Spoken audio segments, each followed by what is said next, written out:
श्री सनंद ग्रंथ सनंद पत्रिका 100 के प्रियतम मेरे प्राण के आत्म के आधार ए दिल भीतर देखियो के अति बड़ो है विस्तार के हे मारा प्राण प्यारा आत्माना आधार रूप सुंदर साथ जी महामती श्री प्राणनाथ स्वामी कहसे कि मारा आत्माना आधार रूप सुंदर साथ जी आ जागणीना ब्रह्मांडमां जागणी લીલાનું મહત્વ છે કહેશે હું કહેશે કે આ જાગણી લીલાના બ્રહ્માંડની અંદર જાગણીનું મહત્વ છે તેનો તમે તમારા હૃદયથી વિચાર કરી જુઓ કે હે સુંદર સાથ તમે તમારા હૃદયથી વિચાર કરી જુઓ કે સૈયા સુન દોડ્યો સહી મેરી નહીં વિલંબ કશું અબ કે એસી ખબર દઈ મોહમ્મદે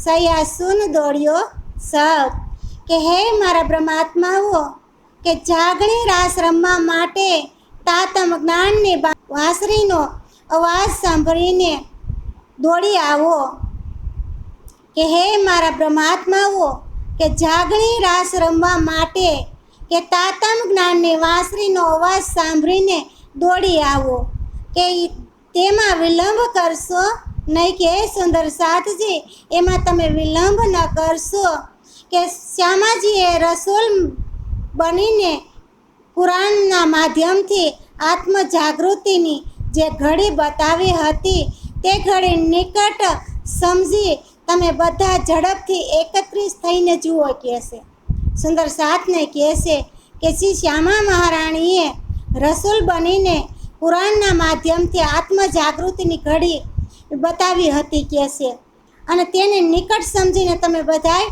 ઝડપથી એકત્રિત થઈ જાઓ કે કાગદ સૌદે તબક કે મેં દેખી એ હકીકત સબ હે ગાવે લીલા જાગણી પર બડી હે મોહમ્મદ કી મત કે મેં 14 લોકના બધા ધર્મો ગ્રંથોને વાસ્તવિકતા સે જોયા છે અને તેમાંથી અનુભવ્યું કે બધા લોકોએ જાગણી લીલા કયામતનો મહિમા ગાયો છે કહેશે કે તમામ લોકોએ આ વિશ્વ જગતના બધાય લોકોએ કહેશે કે આ જાગણી લીલાનો જે કયામતનો મહિમા છે એ ગાયો છે કહેશે કે આ બધામાં રસૂલ મોહમ્મદની સ્પષ્ટતા વિશેષ મહત્વપૂર્ણ છે કે આ બધાની અંદર રસૂલ મોહમ્મદની વાત કરેલી છે કહેશે કે મોહમ્મદ પાતી કે બસન શૂન્ય ભીમ મુકુંદ અને આગમ થાહે પટ બીસમે સોહે કાઢ્યા પટ હે નિકટ કે હે મારા સુંદર સાથ ભીમ અને મુકુંદજી રસૂલ મોહમ્મદના વચનો સાંભળો કે હજી સુધી ધર્મ ગ્રંથોની ભવિષ્યવાણીઓ પર પડદો પડ્યો હતો કહેશે હજી સુધી જે ભવિષ્યવાણી હતી એના પર પડદો પડ્યો હતો હવે તેના રહસ્યને સ્પષ્ટ કરીને તે પડદોને હટાવી દઉં છું કહેશે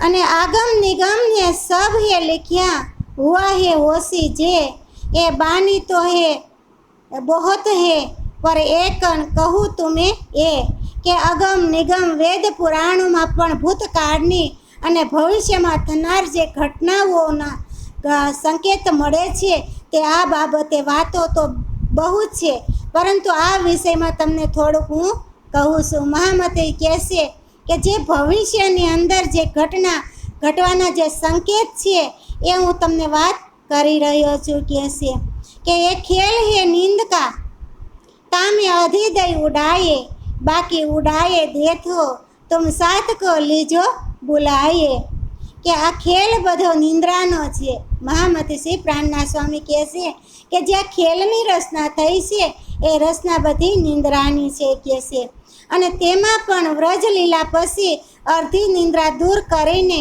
રાસલીલાના સુખનો અનુભવ કરાવ્યો છે કહેશે જ્યારે વ્રજની લીલાની અંદર અર્ધી નિંદ્રાને દૂર કરે અને રાસલીલાના સુખનો અનુભવ કરાવ્યો છે કહેશે કે હવે જાગણી રાસ માટે બાકી અર્ધી નિંદ્રા પણ ઉડાવી દઉં છું કહેશે હવે જાગણીની જે રાસ છે એને માટે કહેશે અર્ધી લીલાની ઉડાવી દઉં છું તેથી હવે તમે બધા સુંદર સાથ બોલાવી એકત્રિત કરો બધાએ સુંદર સાથને બોલાવી અને એકત્રિત કરો કહેશે કે તારીખ 3 ब्रह्मांड की कहती होए कर है કે નીંદ એક આધી દૂસરી તીસરી મેં સાવ શેત કે હવે હું વ્રજ રાસ અને જાગણીના આ ત્રણેય બ્રહ્માંડની જે તિથિઓનું વર્ણન પ્રેમપૂર્વક કરું છું. મહામતી શ્રી પ્રાણનાથ સ્વામી કહે છે કે વ્રજ રાસ અને જાગણી આ ત્રણેય બ્રહ્માંડની જે તિથિ છે એ તિથિનું વર્ણન હું પ્રેમપૂર્વક કરું છું. કહે છે કે પહેલી વ્રજની લીલા પૂરે નિંદ્રાની લીલા હતી. કહે છે પહેલી જે વ્રજની લીલા હતી એ પૂરી નિંદ્રાધીન હતી. કહે છે એ નિંદ્રાની લીલા હતી.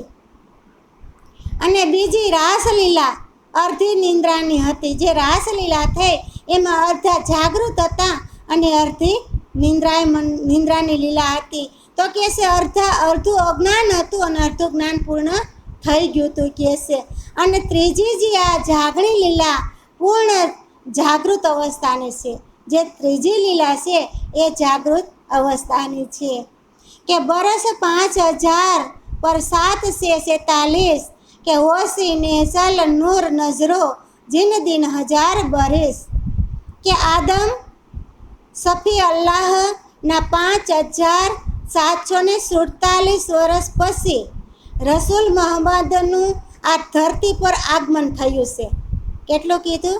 મહામતી શ્રી પ્રાણનાથ સ્વામી કહે છે કે આદમ સફી અલ્લાહ અને આ 5747 વર્ષ પછી રસૂલ મોહમ્મદનું આ ધરતી ઉપર આગમન થયું છે. કહે છે અને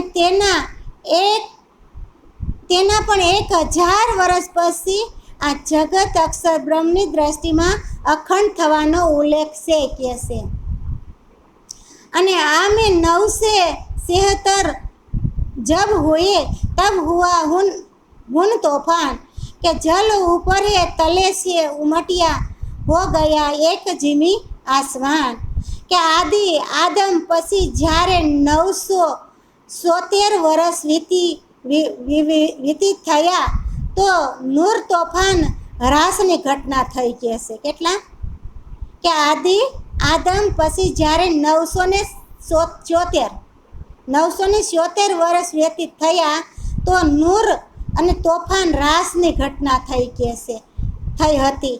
જ્યારે ગોપીઓ વ્રજથી રાસમાં ગઈ ત્યારે પલ્યકાળની જડે ઉપર નીચે સંપૂર્ણ ધરતી અને આકાશ ડૂબાડી દીધા હતા. કહે છે જ્યારે વ્રજની ગોપી હતી જ્યારે ગોપીઓ વ્રજથી રાસમાં ગઈ, વ્રજની અંદરથી ગોપીઓ રાસમાં ગઈ ત્યારે પલ્યકાલીન થયું અને જળ ઉપર અને નીચે અને ધરતી અને આકાશને ડૂબાડી દીધા. કહે છે અને પાર હુઈ તહા છે રૂહે और सब होए गरक અને ફેર તીસરા એ પેદા હુઆ યો દેથે શાહેદી હક કે શ્રી કૃષ્ણએ સઘળા બ્રહ્માત્માઓને યોગ માયાની નાવ મંડળમાં બેસાડીને પેલે પાર પહોંચાડી દીધા. કહે છે પેલે પાર પહોંચાડી બાકી બધા જીવ ડૂબી ગયા. જે યોગ માયા શ્રી કૃષ્ણ સઘળા બ્રહ્માત્માને જે યોગ માયાના નાવ મંડળમાં બેસાડીને પેલે પાર પહોંચાડ્યા અને બાકીના જેટલા જીવ વધ્યા એ બધાય ડૂબી ગયા. કહે છે અને પછી આ ત્રીજું બ્રહ્માંડ રસાણું. કહે છે અને આ જ રીતે વેદ કતેબ દ્વારા પરમાત્મા આ સાચી વાતની સાક્ષી પુરાવે છે કે આ વાત વેદની અંદર લખી છે અને કિતાબની અંદર લખી છે અને પરમાત્મા આ વાતની સાક્ષી પૂરે છે. કહે છે અને યાદમ કે સપન છે बीते जब है 36 અને તબ હે 10 સદી પર હોશી 90 બરિસ કે આદમના 5638 વર્ષ પૂરા થતા 5638 વર્ષ પૂરા થતા રસૂલ મોહમ્મદ પછી 10મી સદીમાં 90 વર્ષ વ્યતીત થઈ જાય છે. કે છે 10મી સદીની અંદર 90 વર્ષ વ્યતીત થાય છે. આ જ સમયે આ જગતના નિજાનંદ આચાર્ય સદગુરુ શ્રી દેવચંદ્રજી મહારાજનું અવતરણ થયું છે. કહે છે કે આ જ સમયે આ જગતના નિજાનંદ આચાર્ય સદગુરુ શ્રી દેવચંદ્રજી મહારાજનું અવતરણ થયું હતું. कि मोहम्मद हुआ है मेहंदी, सैयद कहलाया सही, किताब दिया है जब खस्मे तब मिले इमाम भई। જ્યારે નિજાનંદ આચાર્ય સદગુરુ મહેંદી મહમ્મદ આ ધરતી પર આવ્યા ત્યારે કહેશે તેઓ બધા જ અવતારોથી શ્રેષ્ઠ અને સૈયદ કહેવાના કહેશે. એ બધાય અવતારોથી સર્વશ્રેષ્ઠ છે કહેશે. કોણ કહેશે? મહેંદી મહમ્મદ. જ્યારે પૂર્ણ બ્રહ્મે તેમને દર્શન દઈને પરમાત્માને જાગૃત કરવાનું કાર્ય સોંપ્યું. દેવચંદ્રજી મહારાજને જ્યારે શ્રી કૃષ્ણ પરમાત્માએ દર્શન આપ્યા ત્યારે બ્રહ્માત્માઓને જાગૃત કરવાનું કાર્ય સોંપ્યું કહેશે. અને શ્યામાજીના અવતાર રૂપે પરિચય આપ્યો. પછી કે દેવચંદ્રજીને પરિચય આપ્યો કે તમે શ્યામાજીના અવતાર રૂપ છો. એવો પરિચય આપ્યો ત્યારે સઘળા બ્રહ્માત્માઓએ આ સદગુરુ ઇમામ શરણે એકત્રિત થઈ ગયા. કે સઘળા બ્રહ્માત્માઓ બધાય બ્રહ્માત્માઓ સદગુરુ એટલે કે ઇમામ લાવ્યા, વિશ્વાસ લાવ્યા કહેશે. અને એ શરણે એકત્રિત થઈ ગયા. કે રોહ અલ્લાહ ઈશા રોશન અસરાફીલ અકલ કે સુરત હે સાફ જબलाई ઇલ આયે મહેંદી में मिले सकल. કે હવે નિજાનંદ સદગુરુ ઈર્ષા રૂહ અલ્લાહે આપેલ તાતમ જ્ઞાનનો પ્રકાશ અક્ષર બ્રહ્મની બુદ્ધિ ઇસરાફેલ તથા જીબ્રીલ અને શ્રી ધણીજીનો જોશને સાથે મળીને ઇમામ મહેંદી મારા હૃદયમાં સમાઈ ગયા છે કહેશે. કે ઇમામ મહેંદી એટલે કે વિશ્વાસ પ્રાણનાસી મારા હૃદયની અંદર समाई गया से कैसे. કે हुआ है हिंदू में जाहिर हिंद के पाक मरद के ईशक राह सलाउसी 40 बरस लो हद. કે પરમ પાવન જ્ઞાન સ્વરૂપ સમર્થ નિષ્કલંક બુદ્ધ ઇમામ મહેંદી હિન્દુ વચ્ચે પ્રગટ થયા છે કહેશે. ક્યાં થયા છે? શું કીધું? મહામતે શ્રી પ્રાણના સ્વામી કહેશે કે પરમ પાવન જ્ઞાન સ્વરૂપ સમર્થ અને નિષ્કલંક બુદ્ધ ઇમામ મહેંદી હિન્દુઓ વચ્ચે પ્રગટ થયા છે. હવે તે 40 વર્ષ 20 સંવત 1735 અને 1775 અથવા 1712 અને 1751 પ્રયત્ન પ્રેમના માર્ગે ચલાવશે કહેશે. એ પ્રયત્ન પ્રેમના માર્ગે चलावसे. के काबिल हिंद के बीच में होशी इमाम रोशन ये जो है प्रगट इशारते दियो है रूह का मिलन. के श्रेष्ठ भारत वर्ष में इमाम મહેંદીના દિવ્ય જ્ઞાનનો પ્રકાશ ફેલાશે. કે આખા ભારત દેશની અંદર જે ઇમામ મહેંદીના દિવ્ય જ્ઞાનનો પ્રકાશ ફેલાશે ત્યારે આ સંકેત સ્પષ્ટ રૂપે સમજી લેવો. ત્યારે આ સંકેત સ્પષ્ટ રૂપે સમજી લેવો કહેશે. કે બે આત્માઓ સુંદરબાઈ અને ઇન્દ્રાવતીનું મિલન થશે ત્યારે કહેશે આખા વિશ્વ ભારતમાં ઇમામ મહેંદીના દિવ્ય જ્ઞાનનો પ્રકાશ થશે. ત્યારે કહેશે બે આત્માઓ અને સુંદરબાઈ અને ઇન્દ્રાવતીનું મિલન થશે. આવું સમજી લેવું કહેશે. અને કોઈ દૂજા મરદ ન કહેવાઈ એક મહેંદી પાક પુરાણ ખેલ સી રાસ મિલ જાગની 36,000 શયન. કે પૂર્ણ રૂપે માયાથી અલ્પિત અથાંત પવિત્ર ઇમામ મહેંદી સિવાય કોઈ જ્ઞાની મર્દ હશે જ નહીં કહેશે. શું કીધું? કે પવિત્ર ઇમામ મહેંદી સિવાય કોઈ જ્ઞાનનો મર્દ કોઈ નહીં હોય કહેશે. કે તે 12,000 બ્રહ્મ સૃષ્ટિઓ અને 24,000 ઈશ્વર સૃષ્ટિઓ સાથે મળીને જાગણીનો રાસ રમશે કહેશે. 12,000 બ્રહ્મ સૃષ્ટિ, 24,000 ઈશ્વરી સૃષ્ટિ એ જાગણીનો રાસ રમશે. કે અસુલ જૂથે રૂહે 40 3 में 12,000 12 भेलिया है रास में એ તો 24 સહસ્ત્ર કુમાર. કે પરમધામના બ્રહ્માત્માઓનું 40નું જૂથ છે કહેશે. કેટલું? 40નું જૂથ છે અને એની સંખ્યા 12,000 છે કહેશે. અને આ 12,000 આત્માઓએ એક સાથે રાસ લીલા કરી હતી કહેશે. કે આ 12,000 જે સંખ્યાઓ હતી એણે એક સાથે રાસલીલા કરી હતી. તેમના દિવ્ય વિગ્રહમાં 24,000 કુમારકાઓ સખી સમાઈ ગઈ હતી કહે છે. એમાં 24,000 સખીઓ પણ સમાઈ ગઈ હતી. 10 બરસ લોહે ખેલી હોશી વિનોદ કે હાસ, બસ હે મનોરંજન પૂર્ણે કરસી બળો હે વિલાસ. કે સઘળા 36,000 બ્રહ્માત્માઓ મળી અને 10 વર્ષ સુધી શ્રી પદ્માવતીપુરી ધામમાં જાગણી રાસલીલા કરશે કહે છે. હું કીધું કે સઘળા 36,000 રેણું વહી ગયું છે જેને, કે 36,000 આત્માઓ મળી અને 10 વર્ષ સુધી પદ્માવતીપુરી ધામમાં જાગણી લીલા કરશે. તે સમયે સૌના મનોરથ પૂર્ણ કરવા માટે વિભિન્ન પ્રકારની લીલાઓ વિલાસ કરશે. બધાયના મનોરથ પૂર્ણ કરવા માટે કે છે વિભિન્ન પ્રકારની અનેક પ્રકારની લીલાઓ કરશે. કે સત બેરાટ મેં હે પરસાયા, કાઢ્યા હે કુલી હે જાલિમ, 14 તબક સરસાચર, નૂર ઈશક હે હમારા હમ. કે આ પ્રકારે ઇમામ મહેંદીના આગમનથી જગતમાં સત્ય તાતમ જ્ઞાનનો વિસ્તાર થયો. આવી રીતે કે સત્ય તાતમનો વિસ્તાર થયો. તેમને અત્યારે સારી કલયુગ રૂપી દજાલને દૂર ભગાડ્યો છે. કે જે કલયુગ રૂપી દજાલ હતો એ સત્ય જ્ઞાનથી દૂર ભગાડ્યો છે. હવે સરસાસર 14 લોકમાં આપણને બ્રહ્માત્માઓ પ્રકાશ અને પ્રેમ, નૂર અને ઈશ્કનો વિસ્તાર થવા લાગ્યો છે.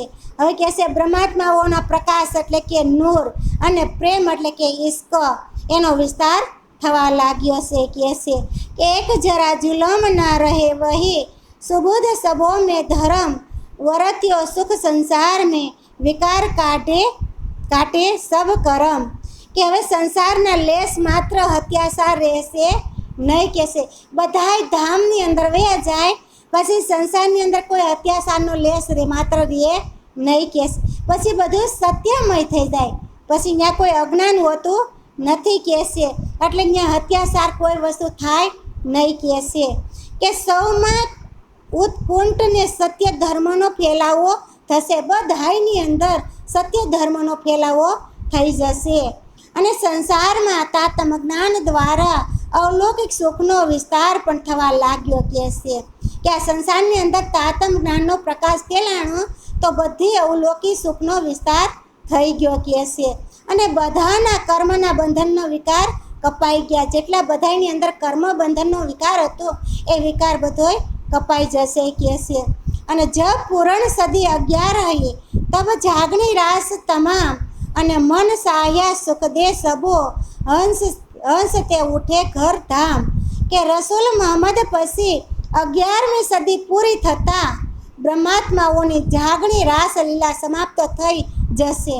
કે જે 11મી સદી પૂરી થાય એટલે બ્રહ્માત્માઓની જે જાગણી લીલા છે એ બધી સમાપ્ત થઈ જશે અને પરમાત્મા બધાને ઈચ્છિત સુખ આપશે. પરમાત્મા બધાને પરિપૂર્ણ સુખ આપશે. ત્યારે સઘળા બ્રહ્માત્માઓ હસતા હસતા પોતાના પરમધામ જાગી જશે. કહેશે કે તમામ બ્રહ્માત્માઓ હસતા હસતા પરમધામની અંદર જાગી જશે. પછી સદી 11 કે જબ વસી 30 બરસ, અને બની હે આદમ પશુ પંખી, નૂર ઇસકે પિલાયા રસ. કે રસૂલની 11મી સદી પછી જ્યારે 30 વર્ષ વ્યતીત થશે, 11મી સદી વર્ષ પછીના જે 30 વર્ષ વ્યતીત થશે ત્યારે બધા માનવીઓ અને પશુઓ અને પક્ષીઓ પણ અવલૌકિક પ્રેમ રસરૂપી અમૃતપાન કરશે. કે મનુષ્ય, પશુ પક્ષીઓ, તમામ વ્યક્તિ, તમામ માનવીઓ કહેશે પ્રેમ રસરૂપી અમૃત પ્રાપ્ત થશે. બોલો શ્રી પ્રાણનાથ પ્યારે.